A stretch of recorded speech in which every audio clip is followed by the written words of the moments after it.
Everyone around this quiet family man saw a nobody, a total pushover, a boring husband who takes out the trash every morning, works at his father-in-law's factory, and can't even stand up for himself. And when robbers break into his house one night, he doesn't lay a finger on them, and his own family loses whatever respect they had left. But there's one thing they don't know. This man was once the deadliest killer in the country, and they're about to remind him of exactly who he is. They looked at him and saw a coward, a weakling who would swallow any humiliation. They never bothered to ask who he used to be before this gray little life, and before he killed people for the government's money, quietly, professionally, leaving no trace. For 20 years, he kept that monster locked away inside him, and whoever woke it up is going to regret it very soon. His name is Hutch Mansell. Every one of his days looks exactly like the last. Alarm, jog, coffee, bus, dull work at his father-in-law's metal factory, bus again, home. He even misses the garbage truck every week, dragging his cans out too late. His wife looks straight through him. His son openly despises him, and the world doesn't notice him at all. Hutch is a living shadow, an invisible man, and it seems he's fine with that. His marriage went cold long ago. He and his wife Becca sleep without even touching, separated by a wall of indifference. He's more of a roommate than a husband. His teenage son sees a weakling in his father and doesn't hide it. Only his little daughter still looks at her dad with any warmth. Hutch swallows all of it in silence, day after day. Something enormous seems to sleep inside him, pressed flat by years of quiet, tasteless living. And then one night everything changes. Two robbers break into Hutch's house. Hutch wakes up, comes downstairs, and catches them in the act. A golf club ends up in his hands, one swing, and it would all be over. His son is ready to jump into the fight. But at the last second, Hutch lowers the weapon. He lets the robbers walk away, just so no one gets hurt. He chooses not to fight, and that choice costs him dearly. In everyone's eyes, he becomes a coward once and for all. His son, who threw himself at the intruder, looks at his father with contempt and shame. The cops smirk down at him. A neighbor pats his shoulder in sympathy, but really he pities him. Even his father-in-law and brother-in-law shake their heads. Hutch Mansell, head of the family, has been publicly humiliated, and something inside him finally starts to crack. And then a small thing surfaces that becomes the trigger. His little daughter's bracelet is missing, the one with the kitten, her favorite. Everyone assumes the robbers took it. To the family, it's nothing. But to Hutch, that little detail becomes the final straw. Not because of the trinket itself, but because of all of it at once. The humiliation, the helplessness, the years of swallowed rage. The quiet beast inside him opens its eyes. And then Hutch does something no one expected of him. He goes looking for the robbers himself. Calmly, methodically, following the faintest of leads, he tracks them to their hideout. And here, for the first time, we see the real Hutch. Not a fumbling pushover, but a man who can find anyone. A man who did exactly this at the very highest level 20 years ago. He finds the robbers, a terrified, dirt-poor couple with a kid whose gun wasn't even loaded. And he realizes they never took the bracelet. There's no revenge to be had here. Hutch walks away with nothing, even more hollowed out. The genie is already out of the bottle, the rage has risen, and it has nowhere to go. He desperately needs someone, anyone, to give him a reason, and fate is about to hand him one. On the way back late at night, Hutch climbs onto a nearly empty bus, and then a pack of drunk lowlifes stumbles aboard, young thugs looking for fun. They start harassing a girl sitting alone, mouthing off, making threats. Everyone else cowardly looks away, and in that moment, Hutch feels everything inside him click into place. Calmly, he tells the driver to shut the doors. He has waited a very long time for this. What happens next turns everything upside down. The quiet pushover takes on an entire gang alone. He fights hard, brutal, cold, like a man for whom violence was once a profession.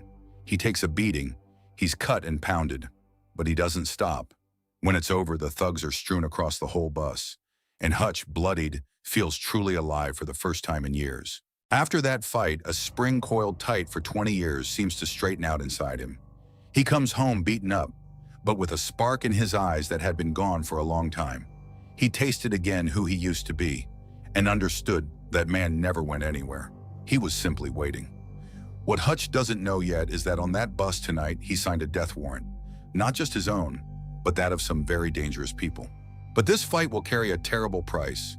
One of the beaten thugs turns out to be no ordinary street punk. He's the younger brother of a man the whole criminal world fears, a Russian mob boss named Yulian. Hutch, without knowing it, just crippled a monster's relative, and now a force is bearing down on his quiet suburban home that no ordinary family is ready to meet. Meet Yulian Kuznetsov, polished, smiling, and utterly ruthless. He's not just a gangster, he holds the vault, the money of the entire Russian mob, and he personally tortures anyone who stands in his way. He's used to people going white with terror at the mere sound of his name. And when he learns that some nameless dad from the suburbs maimed his brother, he sinks into a cold, serpentine fury. That same night, Yulian's men come for Hutch, right to his house where his family sleeps. They're certain they'll crush a worthless nobody in a minute, but they run into the very Hutch no one ever knew. In his own living room, with bare hands and whatever's within reach, he takes apart professional killers one by one. His family, hiding upstairs, hears for the first time what their so-called coward is really capable of. And here the truth Hutch buried for 20 years comes out. He's no accountant, no office manager. He was an auditor, a classified government eliminator, the man they sent when they needed someone to simply vanish, the best of the best at his terrible trade. He walked away from that world for his family, buried the beast, and became a nobody. And now the beast is back. In that secret world, his name was spoken in a whisper. He wasn't just a killer, he was the last thing his enemies ever saw. Governments, cartels, the mob, all of them once feared the man who now can't get the trash out on time in the mornings. He could reach anyone, anywhere, and then disappear without a trace. That's exactly why he was able to simply dissolve into an ordinary life. No one goes looking for a man who can't be found. Hutch's wife, Becca, sees all of it with her own eyes, the blood, the bodies, her husband's icy calm. The woman who spent years thinking him a weakling suddenly realizes she has lived beside a man whose past she knew nothing about. It frightens her, and something in her shifts. And for Hutch, there's no going back now. War has been declared, and there's only one way left to protect his family. Hutch understands Yulian won't stop. He'll keep pushing until he gets to his wife and kids. And so Hutch decides to stop defending and start attacking.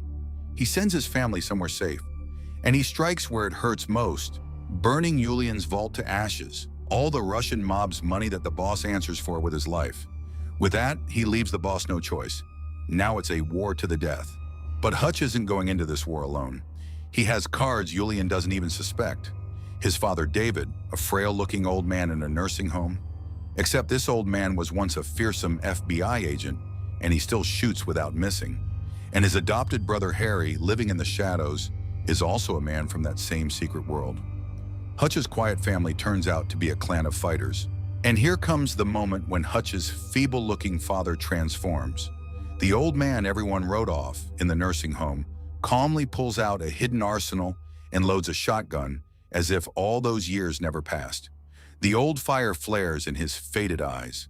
Without a word, he and Harry stand shoulder to shoulder with Hutch. 3 generations of fighters the world long ago buried step out to hunt once more. Yulian throws everything he has at Hutch. Dozens of gunmen armed to the teeth. He doesn't just want to kill the man who wronged him. He wants to make an example of him so the whole criminal world sees what happens to anyone who crosses him. He funnels his men toward the place where Hutch has chosen to make his last stand. He's certain of an easy victory. He has no idea where he's walking. Meanwhile, Hutch is preparing the battlefield. He chooses his father-in-law's factory, the very metal shop where he bent his back for years as an unnoticed grunt. And he turns a place he knows down to the last bolt into one enormous, deadly trap. Tripwires, snares, homemade charges, every corner planned. While Yulian's men drive toward easy prey, the quiet nobody is preparing a welcome they'll never forget. And now the final slaughter begins. Yulian's men pour into the shop and walk into hell. Hutch's traps fire off one after another, cutting the attackers down by the dozen. Hutch, his old man of a father, and his brother meet an army of mobsters. Just the 3 of them. And hold like there are 3 times as many. Bullets, explosions, sparks of molten metal. What was meant to be the execution of one man becomes the destruction of an entire clan. Hutch fights like the machine he once was. The years of quiet living fall away, bearing a cold, flawless killer. Every move measured, every shot on target. He carves through the ranks of enemies toward one single goal: Julian, the man who put his family in the crosshairs. Everything he hid for so long now serves one purpose: to protect his own at any cost. At last, Hutch and Julian come face to face. The cocky boss used to being feared, and the man he made the mistake of underestimating. The one who thought himself the predator suddenly realizes he was the prey all along. And the reckoning catches up with Julian in full. For his brother, for the threats, for daring to come to a house where children were sleeping. An empire of fear collapses in a single night. When the smoke clears, Hutch is the one left standing. The Russian mob is shattered, Julian is dead, his family whole and safe. The man everyone took for a nobody, alone, well, almost alone, wiped out the very thing the whole city feared. And he did it not for glory or money, but for the only thing that truly matters to him, his own. But the most important thing didn't happen in the shop. It happened in the eyes of his family, his wife, his son, the ones who for years saw a weakling in him, now look at Hutch completely differently. Not with fear, but with the respect and love that had been missing all those years. He didn't become a different man. He simply stopped hiding who he always was. And for the first time, his loved ones saw the real him. In the end, Hutch returns to ordinary life, but no longer as a shadow. He sits down at the table with his whole family again. And in that simple moment, there's more victory than in the entire night's slaughter. The same quiet suburban house, the same modest man. Only now both he and everyone around him know. Behind that modesty lies a strength best left forever undisturbed. There's no cape superhero in this story. There's an ordinary, tired father whom life backed into a corner and forced to swallow one humiliation after another. Until one day the world pushed him too hard. Hutch Mansell never went looking for this war. For 20 years he ran from who he was. But when his family was threatened, he reached down without hesitation and pulled up the most terrifying thing inside him. And in that lies the bitter lesson for anyone who loves to humiliate the quiet ones. You never know what kind of man is standing in front of you, who he used to be, what he's seen, what he can do. The calmest, most unremarkable man in the room might be the last person you'd ever want to anger. Modesty isn't always weakness. Sometimes it's just a beast that decided to take a nap. Julian and his men made one simple mistake. They looked at Hutch and saw an easy victim, a regular guy, a dad, a nobody you could crush in passing. They never bothered to find out who they were dealing with until it was far too late. And they paid for that carelessness with the highest price there is. Every last one of them. So remember this quiet man from the bus the next time you decide someone in front of you is a nobody.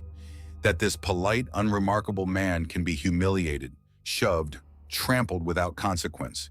Because sometimes behind the grayest and dullest shell hides a man who was once a nightmare to the entire world. And the smartest thing you can do is simply leave him alone.